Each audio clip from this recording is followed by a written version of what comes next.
gusto verlos nuevamente, qué gusto estar juntos una vez más, también qué gusto que esté tu papá ya recuperado aquí con nosotros, sentado conviviendo, y vamos a retomar en la página 371, ahora de lo que nos va a hablar Florensky es del símbolo como materia cruciforme.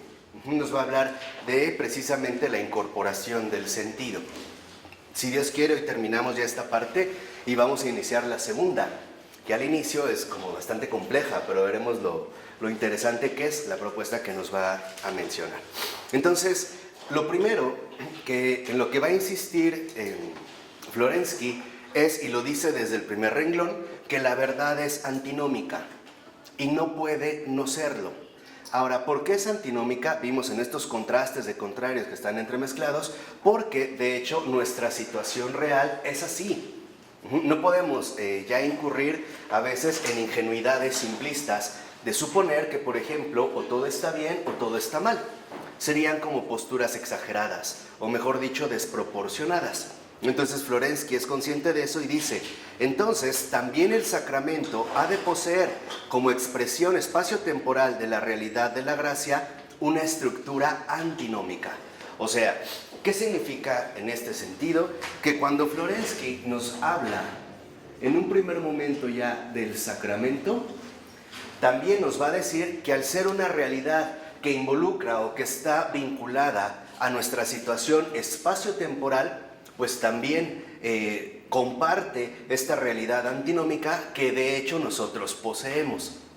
Una realidad complicada, una realidad bastante compleja, incluso tratándose en este caso del sacramento.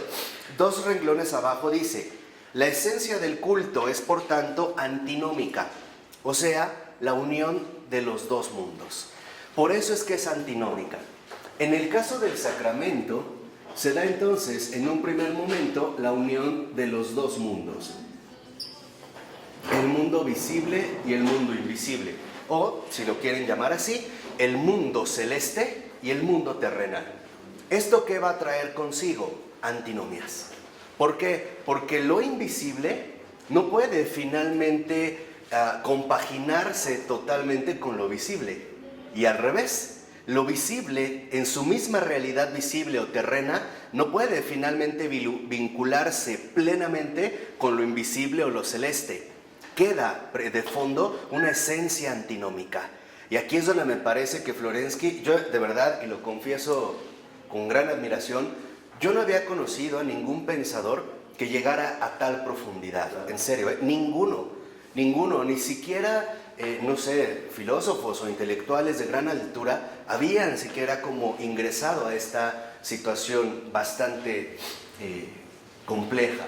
Entonces, la unión de los dos mundos posee una esencia antinómica.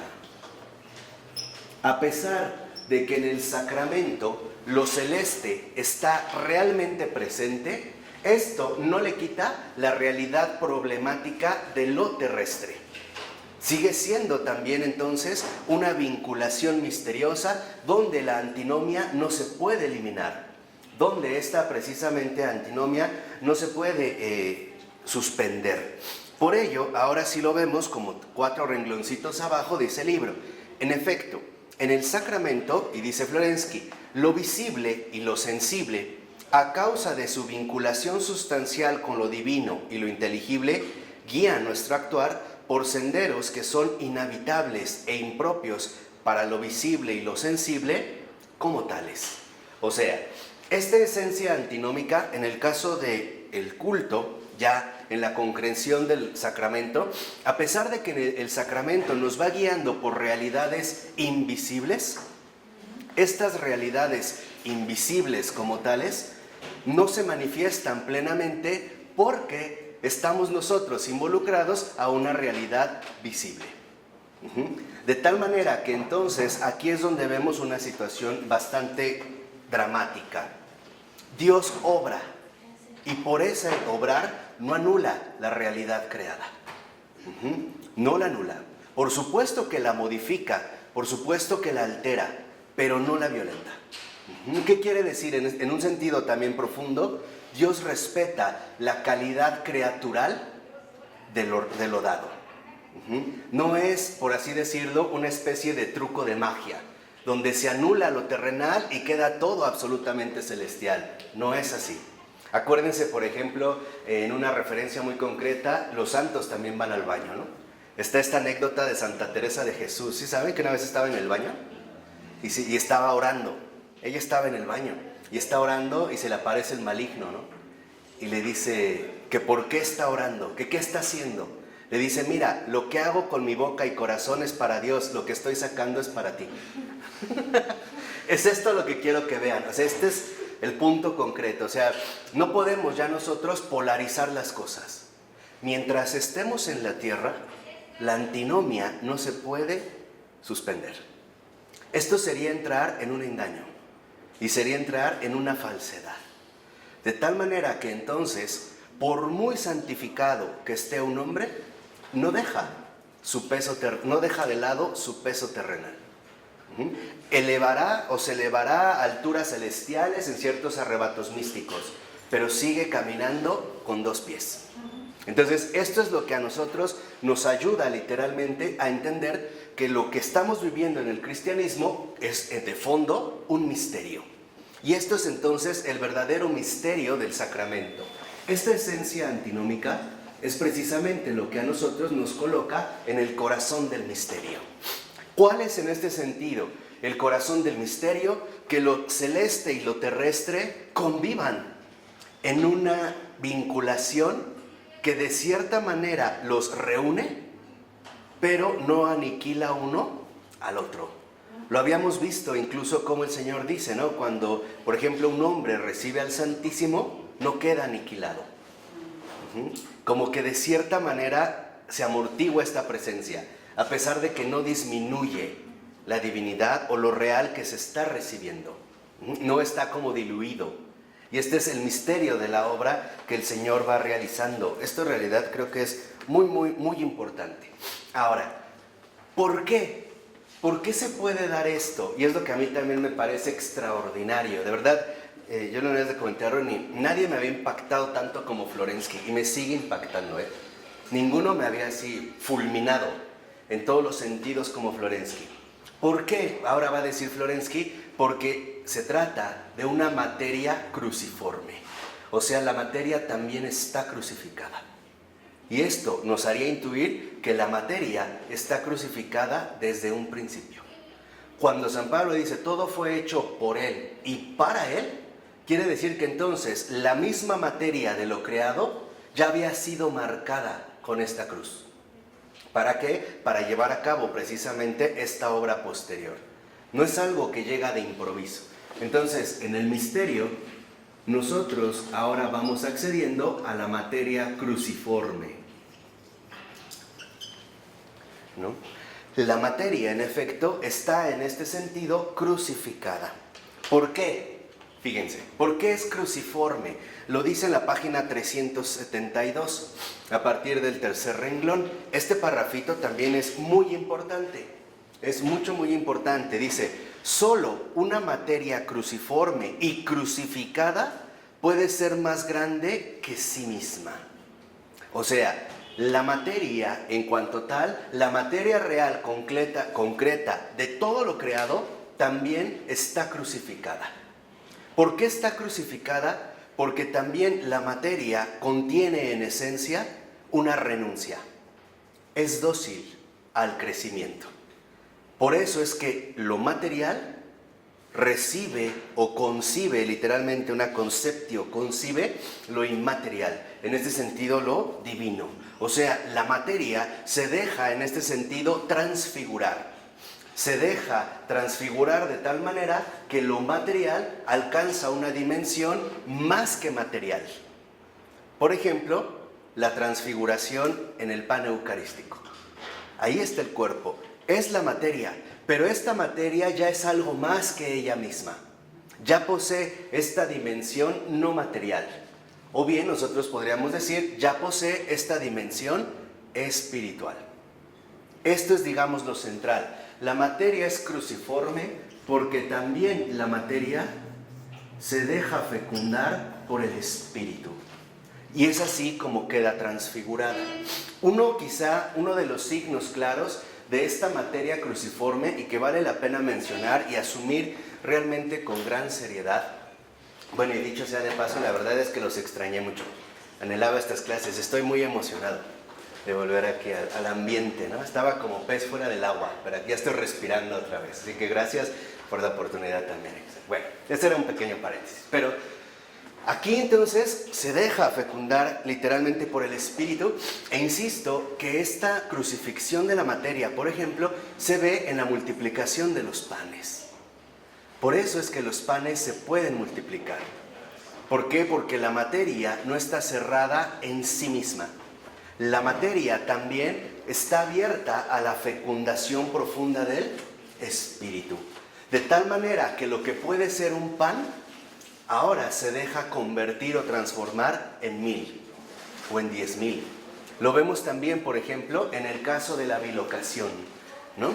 Donde nosotros percibimos cómo una persona puede estar prácticamente en dos lugares, ¿no? Lo vemos también con la levitación, o lo vemos simple y sencillamente en el momento en el que nuestro Señor camina sobre las aguas. Ahí está. O sea, la materia no es algo cerrado, no está cerrada, también está crucificada. Por eso dice Florensky que en esta situación del espíritu, lo que hace a la materia cruciforme o el espíritu es incorporar la gracia. A diferencia de los griegos, por ejemplo, Florensky ahora se da cuenta de que la materia no es algo ni acabado ni absoluto. La materia es real y concreta, pero puede ser algo más. O sea, no tiene, vamos a decirlo así, un límite fijo y establecido. Puede literalmente convertirse en algo más. Y aquí es justamente lo que detecta Florensky, que también en el caso de la materia se da la incorporación de la gracia. Y esta incorporación de la gracia en la materia es justamente obra del Espíritu. Y esto es lo que conforma, en esencia, la realidad profunda o misteriosa de lo que llamamos sacramento. De tal forma que, por ejemplo, en una Eucaristía, ahí hay pan, sí hay pan, pero no es solo pan. Este pan ya es algo más, ya posee algo más. Sería extraño decir que solo es pan o bien que ya es cuerpo de Cristo y que no hay pan. Sí es pan, pero no solo es pan. Se ha abierto a una nueva dimensión. Perdón, un ejemplo, pero que no sea el pan y la hostia, de otra materia crucificada, otro ejemplo. ¿De otra materia crucificada? Que no sea algo de la iglesia. Pero si es sacramento. Que no sea. Es que aquí se da de manera concreta y acabada en el caso del sacramento. En otras situaciones, la materia como tal no recibe precisamente esta incorporación tajante de la gracia. Solo se da en la realidad plena del sacramento. Ahí es cuando se daría. De hecho, por ejemplo, otra situación de esta incorporación a la gracia es cuando cambia el corazón humano. Porque también se vuelve un corazón sacramental. ¿En qué sentido? En el hecho de que su parte terrena no desaparece, pero ya está espiritualizado. Aquí es donde empieza, ¿no? Como a converger dos dimensiones que incluso uno asume su realidad cristiana de ser cuerpo de Cristo. ¿No? Parece como cuando Jesús le dice a Pablo, ¿no? A los que es a mí a quien persigues. O sea, a quien realmente dañamos es a Él. La encarnación, creo que es la mayor crucifixión de la materia, de la carne viva. ¿Puede, por ejemplo, el dinero ser materia crucificada? Sí. ¿Cómo? Sí. En el sentido de que entonces el dinero, ya no tiene un rendimiento propio, sino que el dinero se vuelve en una fuente de ayuda para los demás. Entonces se abre. ¿Por qué? Porque el dinero ya no genera interés sobre interés. El dinero ya no se vuelve acumulativo, sino que el dinero ya se vuelve en este sentido distributivo. ¿Y qué significa? Que ya no es dinero, ya es donación. Ya es, en este sentido, nosotros podríamos decir ayuda, ya es socorro. Exacto. Entonces ya el dinero ya no tiene poderío sobre sí. ¿Eso se acuerdan que nos lo explicó Jean Vanier? En su momento, en una ocasión que mencionaba del dinero. Recuérdame. Y Jean Vanier decía que, por ejemplo, el problema fundamental con el dinero es que tiende a acumularse en sí mismo, o sea, a irse multiplicando en sí, de tal forma que se puede ver a través de cuentas bancarias, debajo del colchón o qué sé yo. Pero cuando entonces el dinero toma el imperio, todo va a girar alrededor del dinero. El dinero se crucifica cuando en lugar de crecer en sí mismo, se multiplica dándose a los demás. De tal forma que, por ejemplo, en lugar de ser 1000 billetes aquí, son 1000 billetes distribuidos en 1000 allá.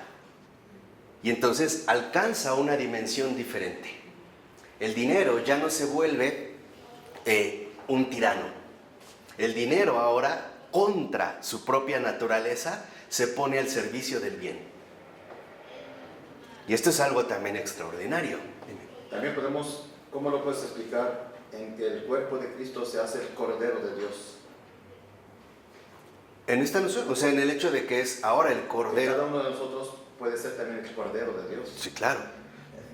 De hecho, estamos llamados a hacer esto. ¿Cómo? A llevar a cabo la incorporación de la gracia de tal manera que nuestra propia vida, en toda su dimensión, carnal, espiritual, intelectual, se vuelve un sacrificio agradable al Señor. ¿En qué sentido? Haciendo la voluntad del Padre. Ese es el Cordero de Dios, el que está, ¿no?, dispuesto a negarse, a renunciar, a vivir este sacrificio prácticamente cotidiano, ¿no? La parte ascética que se fue mencionando.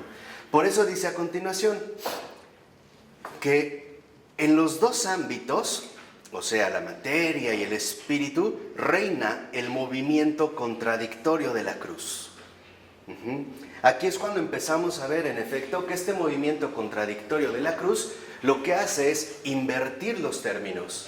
La materia se vuelve fecunda por la incorporación de la gracia que recibe del Espíritu. Y entonces la materia, de hecho, se transfigura de tal manera que adquiere otro sentido. Aquí lo vemos cuando el Señor le dice, ¿no?, a un discípulo: ve y vende todo lo que tienes. No solo va a dar dinero, en realidad lo que va a hacer es transfigurar esa materia, de tal forma que ahora se convierte incluso en donación. Lo mismo pasa, por ejemplo, con nuestro tiempo. Cuando el Señor dice: ve y vende todo lo que tienes y después repártelo entre los pobres, es despréndete de ello y compártelo, ¿no? Sé libre de esta situación. Cuando el Señor dice: ve y vende todo lo que tienes, también nos está diciendo a nosotros: ve y vende todo lo que tienes. ¿Qué es lo que tienes? No vas a vender a lo mejor precisamente tu casa, pero sí vende tus criterios equivocados. Vende, por ejemplo, tus caprichos insolentes. Vende tu desobediencia, ¿no? Vende esta situación, deshazte de ella, y de lo que obtengas, dáselo a los pobres. Por ejemplo, si yo me deshago, vendo, renuncio a mi desobediencia y lo que obtengo a cambio es obediencia, es esta obediencia la que le voy a dar a los pobres, como a través precisamente del servicio. Ahora, si nos vamos en esta misma página a la nota 125, que es de Nicolás Berdyaev. Nicolás Berdyaev es el filósofo que aquí mencionan. Solo hago un breve comentario. Es un filósofo ruso, también del siglo XX, converso. Él en un principio fue marxista, estaba como muy cercano a las propuestas marxistas, pero si después va a tener como una conversión y va a ser un filósofo cristiano. Pero si algo no le satisfacía del marxismo, era precisamente la ausencia del ámbito espiritual, que es lo que una vez yo les había comentado. Por ejemplo, la teoría marxista de las desigualdades sociales a partir del desarrollo económico del capitalismo es cierta, pero lo que no detecta Marx, y que a mi entender sí lo detecta alguien como Balzac, que es contemporáneo, de hecho antes todavía que Marx lee y admira, es que el dinero en realidad no solo influye dentro del ámbito material, también tiene repercusiones en el ámbito espiritual. O sea, el dinero también trastorna el alma. Y esto es algo que nosotros no podemos perder de vista de manera tan simple. Entonces, cuando Marx quiere transformar las condiciones materiales de la historia, en realidad se está quedando muy corto. Porque no solo se trata de transformar las realidades materiales de la historia, sino poder reformar las realidades espirituales que incluso desbordan las propias dimensiones históricas. ¿Quiénes hacen estas grandes revoluciones históricas? Los santos. Con un santo aparecen nuevos tiempos. En realidad aparece una nueva era, La historia se ve perturbada. Por ejemplo, el mundo total, después, por mencionar un caso, después de un San Benito, nunca fue igual. La historia incluso tuvo una ruptura tajante. La vida monacal, inspirada por un San Benito, viene a trastornar el transcurso de la historia. Nadie se imaginaba dejarlo todo para irte a enclaustrar a un monasterio. En realidad eso era prácticamente insólito. Lo vemos ahora con Teresa de Calcuta, ¿no? La historia se ve como violentada por una fuerza que no puede detener. Y estas son las obras divinas, dijimos. Por eso es que incluso alcanza una reforma cósmica, ¿no? Todo se ve perturbado. Yo estoy convencido de que cada vez que aparece un santo en la tierra, el cosmos se estremece. Tiembla, de verdad tiembla, porque ahí está viendo la obra del Señor y sabe que esta obra va en serio. Y que las repercusiones que va a traer van a repercutir hasta el último rincón del universo. Es que es una fuerza sobrenatural. Claro. Es más, hasta el cometa desconocido se ve también influenciado por esta presencia viva. Ahora, cuando lo vamos retomando entonces con Berdyaev, en la nota 125 dice: sobre este aspecto del simbolismo cristiano, que vimos de la materia cruciforme, y sus consecuencias en la historia del arte, ha reflexionado con gran profundidad y penetración Nicolás Berdyaev. Fíjense lo que menciona Berdyaev. Dice: el Renacimiento descubre que en la era cristiana es imposible la perfección y la claridad de las formas propias de la edad clásica. Acuérdense, por ejemplo, que los griegos estaban como obsesionados con la idea de la perfección, ¿no? E incluso consideraban que la perfección sí era alcanzable en este ámbito terrenal. Por ejemplo, había un escultor, cuyo nombre ahorita no recuerdo bien, prefiero no mencionarlo, que al terminar su escultura la vio tan perfecta que el escultor le dijo: ¿a qué hora me hablas?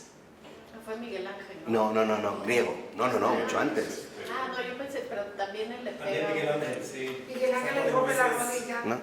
Háblame al Moisés. Háblame. O sea, ya la ven como en perfecta. Incluso hay otras que narraba Diógenes Laercio, de hacen una competición de pintura para ver cuál es la más perfecta, ¿no? Entonces uno muestra así como un frutero y lo ven como impactante. Entonces llega otro que hace así como una fuente, que en realidad es una leyenda, porque en Grecia no hay óleo, no hay pinturas. Esto tuvo que haber venido después. Pero donde hacen una como fuente y llegan los pajaritos a querer beber y chocan, ¿no? Con el lienzo. Y entonces hay otro donde llegan y está cubierto por una tela. Entonces el pintor le dice al otro que la destape y el otro va a querer sacarla y esa era la pintura. Y ese fue el que ganó. Porque incluso engañó hasta el jurado, ¿no? O sea, hizo como perfecta la apariencia de esta tela. Pero el cristianismo, a partir ya del Renacimiento, se ve que esta perfección no se puede alcanzar. Dice: el antiguo mundo helénico, que creó la imagen del paraíso terrenal y de la belleza perfecta de la vida terrestre, llegó a lograr en su apogeo formas perfectas, las cuales no puede conseguir en este mundo el espíritu cristiano, para el cual los cielos se han abierto y han sido desplazados los límites del mundo, y para el que la vida no puede quedar encerrada en la inmanencia. Hay nostalgia por la belleza griega, pero ya no es posible alcanzar aquella belleza, claridad e integridad del espíritu. Fíjense, el cristianismo crea un tipo de cultura y creatividad en la cual todas las realizaciones son simbólicas. Y aquí Berdyaev tiene toda la razón, da de lleno en la verdad. ¿Por qué? Porque al mencionar Berdyaev que todas las obras del cristianismo adquieren un carácter simbólico, es porque el cristiano reconoce que por muy bella y perfecta que sea la forma que podamos alcanzar aquí, no es la belleza total. Por muy excelente que sea la obra, algo imperfecto queda. Aún habrá que esperar lo que habíamos hablado precisamente de la manifestación del Espíritu, la parusía. Por eso dice: ahora bien, las realizaciones simbólicas son siempre imperfectas y nunca totalmente claras, pues presuponen una forma que nos remite a la existencia de algo totalmente perfecto y situado más allá de los límites de la realización terrenal concreta. El símbolo es un puente entre dos mundos y nos dice que la forma perfecta solo es alcanzable más allá de unos ciertos límites, pero es imposible de lograr en el ámbito cerrado de nuestra existencia mundana. O sea, nosotros podremos alcanzar en el mundo un límite de perfección, pero no por eso tal perfección se agotará. Aún quedará, por así decirlo, algo inconcluso, aún quedará algo incompleto. ¿Por qué? Porque la perfección absoluta no es de este mundo. Lo mismo que la belleza total no es de este mundo. Dice a continuación... Sin embargo, hay bellezas que Ah, sí, claro. dejan con la boca abierta. Ah, sí, claro. Pero si esto nos deja con la boca abierta, imagínense contemplar al autor de toda belleza. Gracias. Esto ha de ser como un impacto terrible, ¿no? Dice, la imperfección de la forma terrena nos remite a una perfección que no es de este mundo. El arte no crea la perfección, sino que expresa la nostalgia por la perfección y representa simbólicamente esta nostalgia. O sea, para nosotros, cuando percibimos algo bello, a pesar del deleite que nos provoca, también despierta una nostalgia. ¿Por qué? Porque el alma intuye que esto no es todo. Es como una probadita, pero intuimos que en efecto no es toda la belleza, ¿no? A eso es lo que entraría precisamente la cuestión de la nostalgia. De hecho, para los antiguos, el melancólico, la palabra melancolicus, o el melancólico, no es el triste, ¿eh? No es esto surgió a partir de las cuestiones clínicas y médicas. El melancólico es aquel que tiene esta nostalgia de lo divino. Es aquel, en pocas palabras, que se siente incómodo en este mundo. ¿Por qué? Porque extraña la perfección divina. Esto es muy fuerte. O sea, el melancólico es el que tiene nostalgia de lo divino. Pero, como está en el mundo, no puede acceder literalmente a esta perfección. Por eso su temperamento se vuelve taciturno, porque anhela, ¿no?, de alguna manera el volver nuevamente, el percibir de manera clara esta perfección que en pocas palabras no está a su alcance. Oye, como lo que decía Santa Teresa, muero porque no muero. O sea, ya es cuando literalmente nos damos cuenta de que en efecto hay algo mayor. Y entonces el alma en efecto empieza a desarrollar un cierto carácter nostálgico y melancólico. De hecho, en la vivencia cristiana no es anormal este tipo de melancolía. ¿Por qué? Porque es tener la certeza de esa perfección absoluta, pero al mismo tiempo darte cuenta que el mundo en el que vivimos es bastante imperfecto. Piensen, por ejemplo, en Pedro, Santiago y Juan cuando contemplan la transfiguración de Jesús. ¿Qué es lo primero que le dicen? Si quieres hacemos, ¿qué? 3 tiendas, ¿no? Para ti, como que nos quedamos aquí. Como que en ese momento todo está bien, pero después hay que regresar nuevamente a nuestra realidad del mundo, ¿no? A nuestra vida en el mundo. Por eso dice, esta imposibilidad de lograr la perfección constituye la propiedad característica de toda la cultura cristiana, la cual por su misma naturaleza nunca puede ser absolutamente perfecta. Ella marca el comienzo de una búsqueda anhelante y eterna, tendida hacia lo alto, y se limita a ofrecernos una representación simbólica de la perfección, que solo es posible más allá de nuestros estrechos límites. En la época cristiana es imposible una realización inmanente de la perfección a través de la actividad cultural.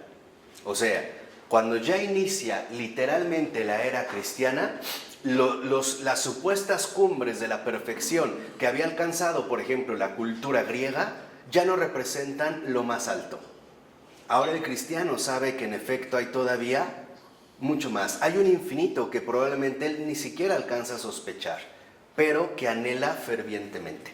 ¿Vale? ¿Vamos bien? Por eso entonces, si nos vamos ahora a la 373, en la cita, más o menos a la mitad, dice el texto: la realidad sensible es atraída progresivamente hacia otros nexos inhabituales e inconcebibles en el plano meramente sensible, hacia relaciones inesperadas. Y a partir de este momento es como si estuviese sostenida por otras fuerzas. Alejándose de la esfera de la atracción terrestre, deja de ser simplemente terrena y solamente sensible. Así como no podemos definir como simplemente externo, inerte, aquel alimento que entra a formar parte de la sustancia del organismo y una vez asimilado manifiesta sensiblemente su forma vital hasta este momento invisible, del mismo modo lo que es terreno, entrando en la esfera del culto, deja de ser terreno. O sea,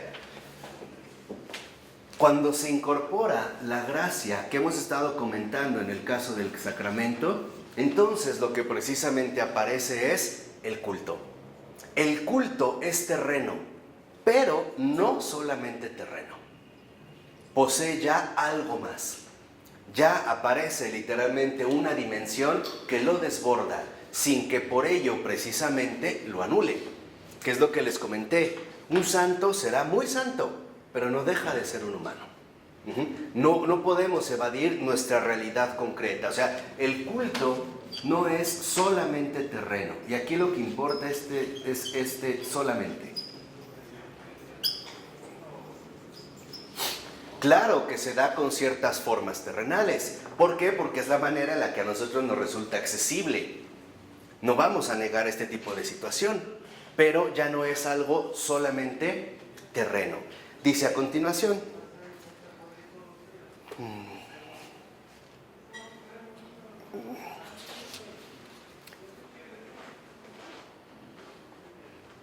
incluso siendo terreno desde un punto de vista material, pero terreno de un modo particular, especial, extraño, articulado, según una forma inaccesible para el plano terreno, en el seno de la visión propia del culto, en el aura de misterio que lo circunda, lo articula y lo configura, resulta ser desde este punto de vista algo diverso, santo.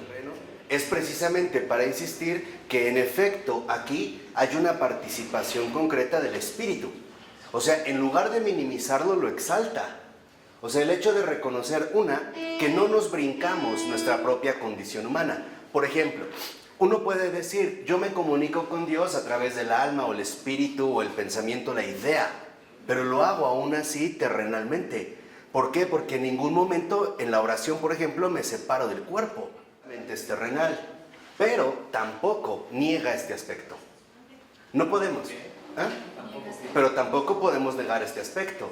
¿Por qué? Porque en efecto lo que dijimos en nuestra esencia antinómica están de por medio estos dos mundos entrelazados, vinculados de manera misteriosa entre lo visible y lo invisible, entre lo celestial y lo terrenal, entre la gracia y de hecho el pecado, y especialmente en nosotros. O sea, no podría haber como una demarcación tajante entre ambos. Aquí a lo que se refiere precisamente cuando hablamos del culto es darnos cuenta que no es solamente terreno, sino que en efecto aquí ocurre un acto de transfiguración. La materia está transfigurada. Y en el caso muy particular y concreto, precisamente del sacramento, ¿de qué depende? De cuál es la dimensión que estamos asumiendo. Eso es lo que Florensky dice a continuación. Dice, cuando menciona que es algo articulado según una forma inaccesible para el plano terreno, en el seno de la visión propia del culto santo, consagrado, transformado, transubstanciado, es el misterio mismo. Dice, pero, repito, el culto, extraño e incomprensible, si lo miramos desde abajo hacia arriba, o sea, desde de nosotros a Dios, nos resulta incomprensible por una contemplación inversa, visto desde arriba hacia abajo, aparece en toda su integridad y unidad. O sea, ¿qué es lo que realmente ocurre en el culto? No lo sabemos, porque esa es la obra que Dios realiza. Eso es justamente la visión de arriba abajo. ¿Qué quiere decir? Que en el culto hay una verdadera intervención divina. Y cuando nosotros queremos entender el culto, el sacramento, de abajo a arriba, o sea, según nuestras propias posibilidades, quedamos prácticamente fuera de juego. No lo podríamos nosotros entender. porque lo que realmente se está llevando a cabo es una obra del Espíritu, o sea, es una obra de Dios mismo.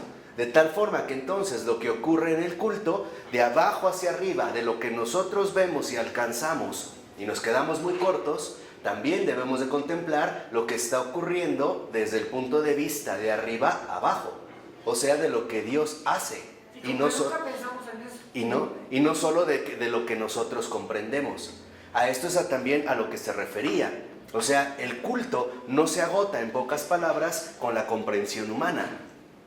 ¿Por qué? Porque en realidad hay esta vinculación, es la unión de los dos mundos. Lo que los hombres pueden llegar a comprender y lo que en realidad Dios está haciendo. Y que de fondo no sabemos, en pocas palabras, cómo lo hace.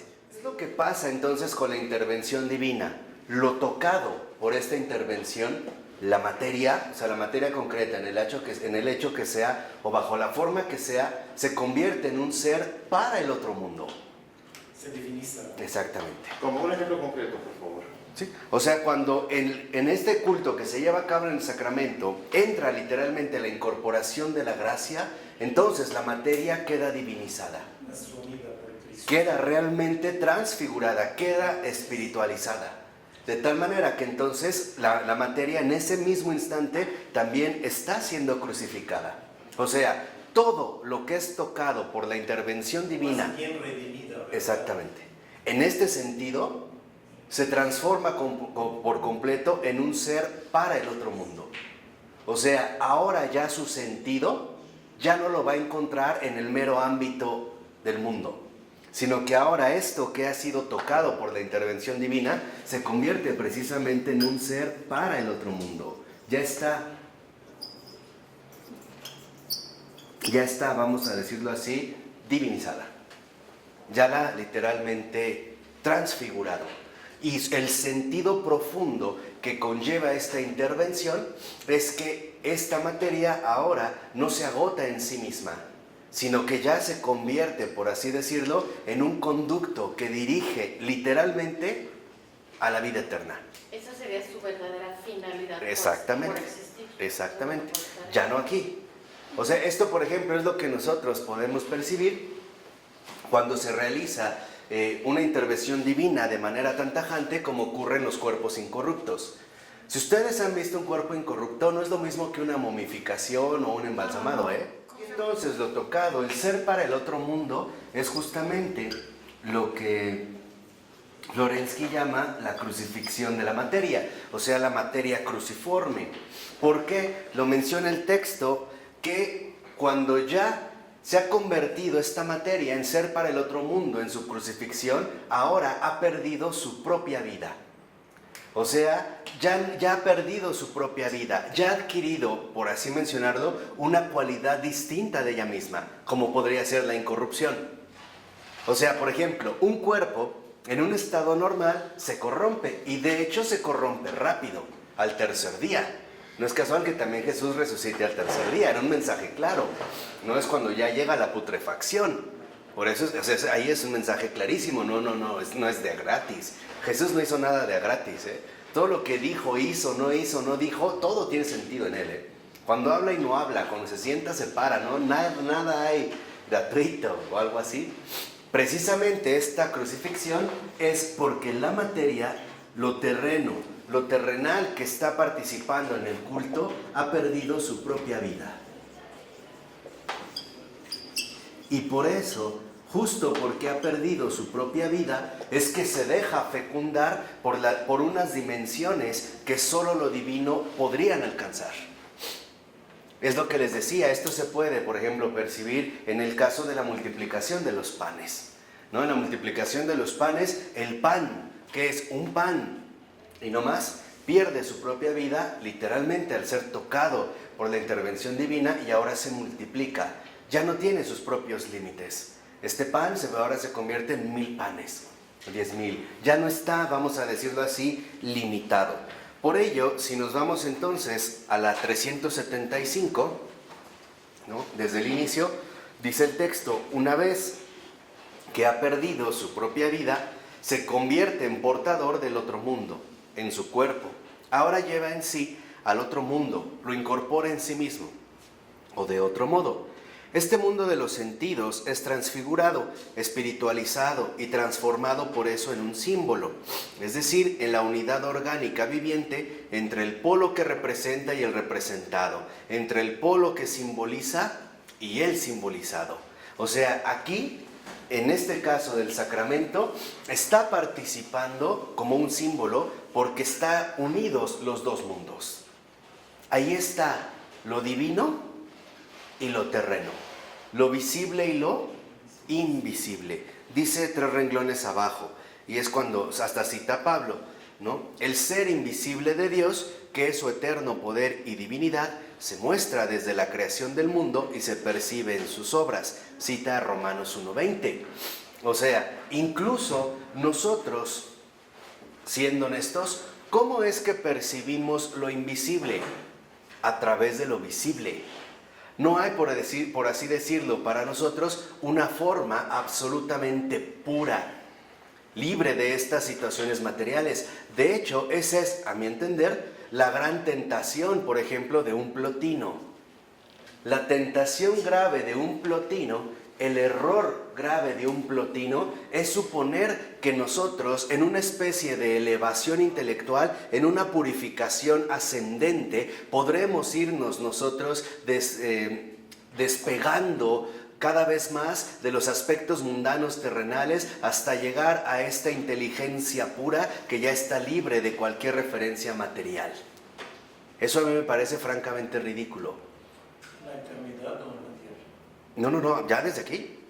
O sea, el hecho de ir subiendo en las esferas del saber hasta alcanzar este nous o esta inteligencia que ya no distingue las separaciones materiales y que ha alcanzado, vamos a decirlo así, ¿no?, separarse o librarse de la corrupción enteramente material. Esas son muchas de las seducciones que se tenían. Es más, algunas, por ejemplo, sectas, es precisamente lo que van a empezar a marcar, a definir que lo terreno como tal es lo contaminado, y entonces hay que despegarse de lo terreno para volverse estrictamente espiritual.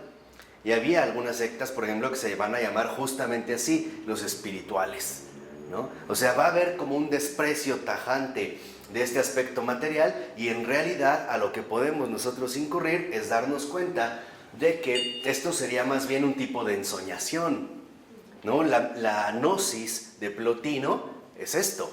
La gnosis de Plotino es ir superando cada vez más la pesadez terrenal para alcanzar la pureza espiritual de la inteligencia absoluta. Acceder a lo que él llamaba el uno. La finalidad es buena, lo malo de él que hay una incomprensión de la materia, ¿verdad? Exacto. Y esto entonces, al haber una incomprensión de la materia, significa que lo que también falla en Plotino es que no conoce lo que es un hombre. No desconoce la realidad humana. Lo que decíamos, claro que tiene el soplo divino, pero también está hecho de barro. Claro, por supuesto que puede alcanzar lo que les decía, alturas extraordinarias. Y ahí tenemos a un Pablo que de repente es arrebatado al séptimo cielo. Tercero. Al tercer cielo. Los musulmanes, el séptimo. Ok, bueno, al tercer cielo. Pero aún así después sigue caminando a 2 pies. Y suda y va al baño, ¿eh? O sea, esto no se anula, no creen que ya Pablo, no, claro. O sea, esto no cambia, o sea, eso es el desconocer, en pocas palabras, nuestra realidad auténtica. Por eso dice a continuación, como consecuencia de la pérdida de su mismidad, de sus propios colores, este mundo, iluminado interiormente y atravesado por el resplandor del fuego del otro mundo, se vuelve él mismo de fuego, se funde de algún modo con el fuego. Y cita Apocalipsis, y miré, y había como un mar de cristal mezclado con fuego. O sea, el fuego viene literalmente a brindarle a esta situación un resplandor que el mundo no podría ofrecer por sí mismo. Ya no es, vamos a decirlo así, nuestras limitaciones sensibles, que es en lo que insistía Florensky. Nuestra sensibilidad también se espiritualiza, de tal manera que empezamos nosotros a percibir un resplandor que en pocas palabras no es de este mundo. Algo literalmente ahí se ha transfigurado. Algo, en pocas palabras, ha cambiado. Por eso también termina, ¿no?, en los 2 últimos renglones con esta cita del Apocalipsis. grandes y maravillosas son tus obras. Por eso es lo que dice, o sea, en lo que se queda Florensky es en qué nos podemos nosotros realmente detener en la adoración. Así tal cual, o sea, no podemos nosotros intentar llegar más allá. De hecho, acaban de editar en español un libro sobre Plotino. Deberían de checarlo porque habla de las tres hipóstasis que propone Plotino. Para checar cómo iba esta herejía sobre esta situación, es un estudio que se hizo recientemente, está publicado en español, lo acabo de ver por ahí. Entonces, digo, valdría la pena checarlo para ver en este efecto cómo van dando los eones y que después se hizo ya con una herejía retomada o tratada de aplicar al cristianismo. Entonces, esto que ocurre es una obra de Dios. Dime. Pero Plotino creía que iba a llegar a Dios a través de la inteligencia, ¿no? Pues sí, pero es que no hay una distinción entre llegar a Dios y divinizarse o autodivinizarse por alcanzar estas O alturas. sea, él decía que a través de su inteligencia iba a lograr ser el hombre perfecto y luego llegar a Dios. No. Alcanzar el estado de divinidad.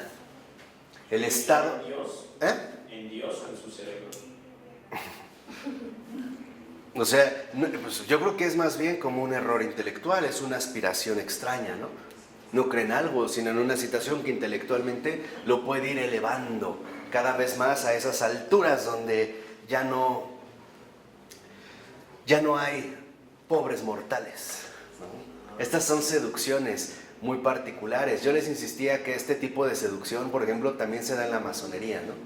En estos niveles que dan de albañil, maestro o compañero, no sé qué, compañero maestro, y luego 33 grados filosóficos, ¿no? Entonces ya estás por encima de los mortales, ¿no? Tú ya estás en otra cosa.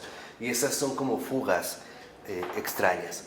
Por eso, ahora si lo vemos en la siguiente cita, en el siguiente párrafo, en los 3 renglones, ahí es cuando ya Florensky nos da la respuesta. Dice, la ley de la identidad viviente trinitaria, que es el amor sacrificial y glorificador, se convierte pues en la clave de la visión de toda la realidad. La materia cruciforme, es sacrificial. Y justo porque es sacrificial, justo porque pierde su propia vida, justo porque renuncia a sí misma, es glorificada.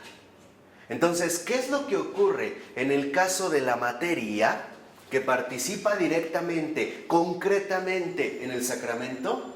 Se glorifica. ¿Cómo da gloria a Dios la materia? Dejando que Dios haga lo que quiera. ¿Cómo damos gloria a Dios nosotros? Dejando que haga lo que quiera. Ahora, por eso entendemos, por ejemplo, por qué un San Irineo de León, que aquí lo mencionan más adelante, él va a decir una frase extraordinaria. La gloria de Dios es el hombre que vive. ¿Por qué va a decir esto San Ireneo de León? ¿Por qué va a decir la gloria de Dios es el hombre que vive? Porque el hombre que vive es el que se deja glorificar por la intervención divina. Y entonces el hombre que ha sido transfigurado por la gracia es la gloria divina, porque ahí está el sello de su obra. Ahí se percibe que está la gloria divina. Entonces, justamente en la crucifixión, si lo ven, es la misma estructura de nuestro Señor, de la crucifixión. Ahora, al atravesar la pérdida de la propia vida, de los propios límites, ahora entonces también se accede a la glorificación. ¿Qué hace el Señor? Es compartirnos un poquito de su pasión. Una pizquitititita, nada más. ¿Por qué? Porque en esta pizquitititita, cuando nosotros recibimos esta intervención y realmente la acogemos, el Señor glorifica su nombre. A ti da la gloria, no a mí, no a nosotros, ¿no? Tienes salmos, sino a ti. Porque entonces el que realmente lleva a cabo la obra es Él. No, claro, por eso tiene valor la enfermedad. Claro. Ahora, el problema en estos días es que justo lo primero que a veces evitamos es la enfermedad. Por eso, por ejemplo, a veces en el caso de la enfermedad, no siempre es prudente pedir que se quite. No hay un sufrimiento propio. Todo el sufrimiento es directa o indirectamente participación del sufrimiento de Cristo. Nadie le arrebata nada al Señor. Se los digo tal cual. O sea, nadie crea que tiene algo, siquiera un sufrimiento, un dolor. ¿Cómo me duele? Es mío. En realidad no es mío. En realidad eso me ha sido compartido. Y en ese sentido es un don. Por eso es que también el sufrimiento es una vía clarísima, directa, y yo me atrevo a decir inmediata de santificación. Entonces, cuando estás enojado, no es tuyo el enojo. No, eso es otra cosa. Fíjate. Yo dije sufrir, no enojarse.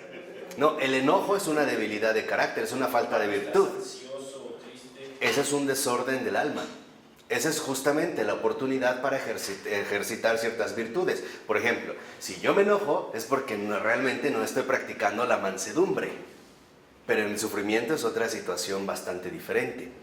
Por ello no es casual que entonces, y lo mismo decía Teresa de Calcuta, cuando sufrimos es porque Jesús se acercó tanto que nos dio un beso. Ay, qué lindo es eso. Así lo decía tal cual, decía, cuando sufrimos es porque Jesús se acercó tanto que nos dio un beso. Entonces, este beso es justamente la glorificación que el Señor lleva a cabo. Ahora, seamos honestos, ¿por qué? Porque la obra de Dios, no es de este mundo. Acuérdense, los griegos, los judíos rechazaban el cuerpo y la carne. ¿Por dónde se coló el Señor al mundo? Por la carne. Rechazaban la materia. El Señor también asumió una forma concretamente material.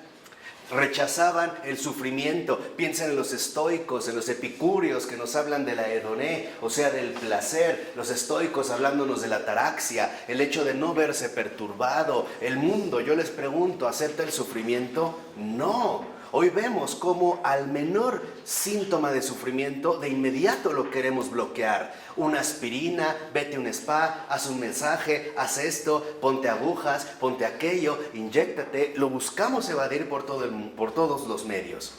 El Señor, ¿cuál es el camino real de la salvación? El sufrimiento. Lo que el mundo no quería. Justo por donde el mundo no quería pasar, por ahí el Señor ha hecho su camino real. Esa es la realeza del Señor. Esa es su alfombra roja, la de las costumbres, tanto intelectuales como morales. Entonces, con Benedicto XVI, nosotros tuvimos una inmensa revolución intelectual, o sea, recuperar el sendero concreto de lo que es el cristiano, en la costumbre intelectual. Con estas bases, entonces, el siguiente paso que hoy tenemos en el Papa Francisco es prácticamente natural, porque ya tiene el fundamento dado desde una base intelectual que ahora se concretiza en una costumbre moral. O sea, la forma de pensar y la forma de vivir que se conjuga en el cristiano, o sea, la caridad.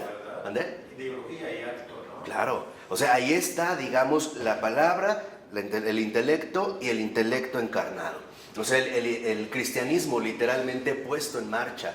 Incluso hasta el mensaje muy muy claro que nos dio, y a lo mejor no lo percibimos, es que la encíclica del Papa Francisco, que firma prácticamente la Lumen Fidei, la luz de la fe, no es más que darnos cuenta que era el trabajo que empezó Ratzinger, y que él nada más lo viene medio a retocar y prácticamente a firmar. O sea, va en una continuidad. Pero esto también que trae consigo un signo de contradicción, que es lo que les había mencionado. ¿En qué sentido? En el sentido que lo que ahorita está realizando el Papa Francisco pone claramente al descubierto quién es cristiano y quién no es cristiano. ¿Esto qué va a desatar? Luchas, conflictos, roces y literalmente una guerra espiritual, tal cual. O sea, ahorita el combate es fuerte. ¿Por qué? Porque literalmente el caudillo a la cabeza o el Papa que va al frente, en efecto, va a tener también muchísima oposición. Lo mismo que en su momento lo tiene cualquier cristiano, ¿no? Una falta de aceptación. Claro que despertará admiración, pero también despertará temor. ¿Por qué? Porque la exigencia que él está mostrando, el camino que está mostrando, es literalmente el camino estrecho. La verdadera reforma católica la hizo Benedicto XVI. Entiéndame, yo no estoy menospreciando al Papa Francisco, por supuesto que lo amo y lo admiro, pero la verdadera reforma eclesiástica de estos tiempos la hizo Benedicto XVI. La historia lo va a comentar. No, por eso una vez yo les decía, es de verdad de los que yo me atreví a llamar en un momento y lo sigo haciendo, los nuevos padres de la iglesia. En serio, hay nuevos padres de la iglesia. En el siglo XX empezaron a germinar estos nuevos padres. Y así como en su momento Tomás de Aquino fue la luminaria que sirvió para siglos, el Papa Benedicto puede dar para milenios. Si uno analiza incluso el acontecer histórico del mundo, veremos que cuando el mundo ha estado prácticamente en un declive total, aparecen estas grandes luminarias. Por ejemplo, cuando el mundo antiguo, Grecia y Roma, estaban ya en la locura, o sea, incluso en el escepticismo, el dudar de todo, el dudar si esto es mi mano, o sea, ya en la chifladura, en la locura, literalmente, en la locura aparece un Agustín. Gracias a Agustín, la civilización occidental tomó un nuevo respiro que le duró 1000 años, 900 años. Cuando venía otra vez yo lo veo así, como cuando tomamos respiración, cuando esta respiración parecía flaquear y entonces venían las disputas meramente académicas de la escolástica negativa, ¿no? Que no era la escolástica que había, por ejemplo, desarrollado Anselmo, entonces ahora toma el relevo y ahora el tomar aliento por todos y para todo el mundo viene con Tomás de Aquino. Y a Tomás de Aquino le va a dar esta respiración 500 años. Los órdenes mendicantes que cambian. Claro, ahí venía, ¿no? También como esta nueva renovación, que no era sencillo. Bueno, ahora el que nos ha dado nuevo aliento, sabemos que es la intervención divina, es Benedicto XVI. Chequen, por eso les decía, es importantísimo estudiarlo y no es casual que lo hayamos estudiado. A mí, él siendo un gran pedagogo, y yo se los dije y lo reconozco sinceramente, a mí, quien me educó intelectualmente como cristiano fue Joseph Ratzinger, tal cual con sus libros, y a distancia. Me educó uno, tras otro, me educó. O sea, incluso yo lo considero mi maestro. Así tal cual, o sea, pero eran como clases particulares, o sea, así, esto en clave. Lo entendí, ¿no? Y despertó como una admiración y un amor muy profundo por él, por este respiro que les decía que hemos tomado. Cuando uno realmente toma este aliento que emana de la obra de Ratzinger, uno puede obrar como el Papa Francisco. Bueno, pero la humildad de haberle cedido, o sea, los dos están demostrando humildad que Claro. tú nunca lo habías visto. O sea, el hecho de hacerse a un lado y decir, el reconocer que el otro tiene lo que a mí no me toca, que he hecho lo que me toca y que ahora precisamente llega el momento de retirarse. Actualmente yo no conozco a alguien de mayor nivel. Para mí es el hombre más sabio, más inteligente del mundo entero. Es más, en una ocasión que querían hacer como un debate, Joseph Ratzinger dijo, claro que sí, cuando quieran. Quien quiera, podemos discutir del tema que quieran. Es más, no me digan el tema, para que digan que lo prepare, lo podemos hacer en vivo. Nadie se presentó. Nadie. Polanski lo hizo. A manera medio de debate, pero no tenía como esta carga fuerte, o sea... Polanski, el teólogo, teólogo. Por eso no es casual también que se estén ahorita precisamente reeditando sus obras completas. El primer tomo, el 9, que va sobre la liturgia. O sea, ¿por qué? Porque en la vivencia de la liturgia es donde nosotros podemos ver la obra fantástica que Dios lleva a cabo con su intervención y que en efecto nos lleva a reconocer la glorificación que Dios está realizando en el mundo y que en ningún momento lo ha dejado de hacer. Compren el primer volumen que se editó, que aquí es el número 9. Lean el primer articulito que aparece. Léanlo y van a ver, o sea, es realmente un impacto lo que hay. Ya publicaron el otro, que era sobre la introducción al cristianismo, las bases generales, ¿no? Y que él en realidad ha realizado. Para mí me parece que es una labor, a mí, sorprendente, o sea, realmente extraordinaria. Bueno, antes de irnos al receso, vamos a terminar ya con la conclusión de este capítulo. Con estas conclusiones nosotros ya terminamos la primera parte del libro. Ya. Terminamos la primera parte, que en realidad a mí me parece que ha sido un banquete extraordinario, ¿no? Un alimento que nos va a durar años, probablemente fermentando, ¿no? Dando frutos para la vida eterna. Entonces, resumiendo, en la página 376, más o menos a la mitad del párrafo, dice del primero: la teología de Florensky pretendía ser una agiología, una teología de y desde la experiencia de la santidad y la santificación, y culmina en la contemplación de la santidad de Dios y en su participación por el hombre en la experiencia reveladora de la luz, en su visión espiritual. Entonces, fíjense, en último término, cuando uno realmente entiende la santidad, uno termina en Dios, no en sí mismo. Eso es realmente llegar a esta radicalidad. Lo vimos aquí. Empezábamos por el sacramento, la unión de los dos mundos, y terminamos en la glorificación divina. O sea, en último término, en la gloria divina, ¿no? En la gloria de Dios. Dice en el segundo renglón del otro párrafo: mientras exista el tiempo separado, no habrá iluminación plena, o sea, belleza en plenitud. No la habrá. Como la iluminación plena coincidirá con la total manifestación de la hipóstasis del Espíritu, esta manifestación instaurará en lo creado el reino escatológico de la belleza gloriosa. Será la muerte y la resurrección del tiempo. ¿Recuerdan una vez que dimos una clase sobre el tiempo y vimos su carácter también cristológico? Cómo muere a cada instante por algo distinto. El dar paso, les decía, hasta el último instante, el tiempo se sacrifica para la eternidad. De tal manera que ahora sea la eternidad la que emerja. Dice, si el espíritu es la hipóstasis de la belleza y la plenitud del espíritu constituye la escatología, esto significa de algún modo que la belleza se convierte en este mundo en anticipo escatológico. Fíjense qué bonito. Esta belleza que nosotros llegamos a contemplar, a percibir, a admirar, es un pequeño anticipo escatológico.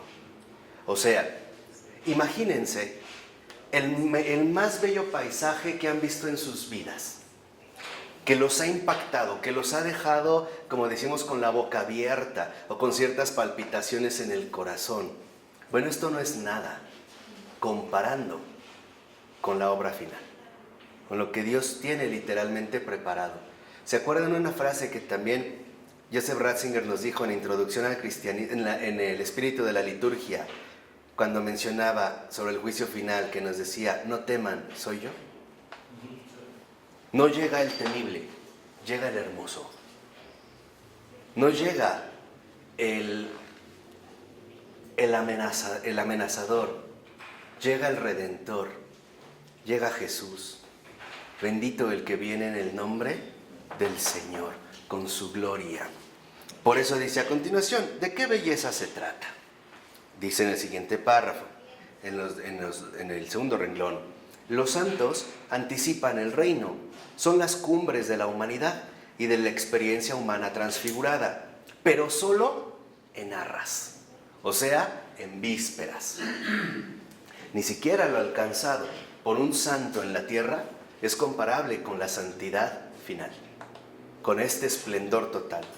Dos direcciones son posibles y necesarias. Hacia arriba, el esfuerzo de la santificación, de la ascesis, de la configuración con el mundo divino, o sea, lo que nos toca, ¿de acuerdo? Hacia abajo, la expresión humana de la santidad, la santificación de la realidad. Ese es el sacramento, que eso es lo que hoy precisamente mencionamos. ¿Qué es el sacramento? La santificación de la realidad.